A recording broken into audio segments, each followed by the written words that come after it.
Hi everyone, today I'd like to talk about the most effective tip I ever received.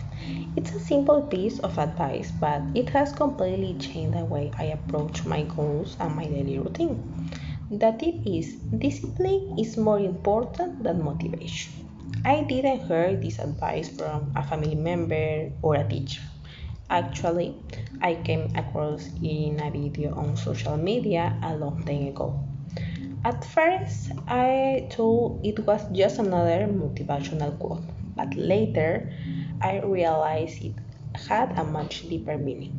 At that time, I was feeling stuck with my goals. I had too many responsibilities because of university, my personal life, and everything I want to achieve. Some days I felt motivated, but on many others I didn't.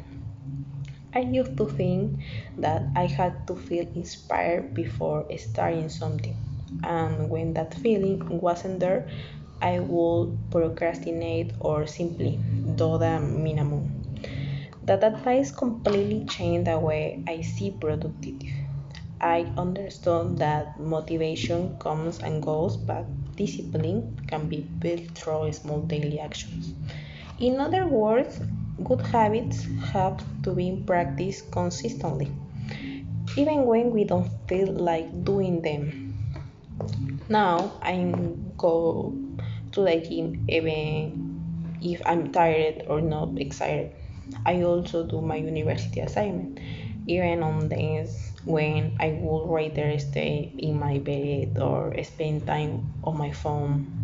For me, discipline has become a non negotiable part of my life because I know my future depends more on my habits than on my emotions. Of course, it isn't always easy. There are still days when I don't feel like doing anything, and I think that's completely normal. But instead of waiting for motivation to appear, I remind myself of that advice and simply get started. Most of the time, once I begin, everything becomes easier. This year is especially important because it's my last year at university and I'm working on my thesis. If I only depend on motivation, I probably wouldn't make as much progress as I need to. That's why I believe discipline should always be developed if we want to achieve long term goals. So, if I could give one piece of advice to other students, it would be this: don't wait until you feel motivated. Start anyway. Motivation may inspire you for a day, but discipline can change your life little by little. That's all. Thank you.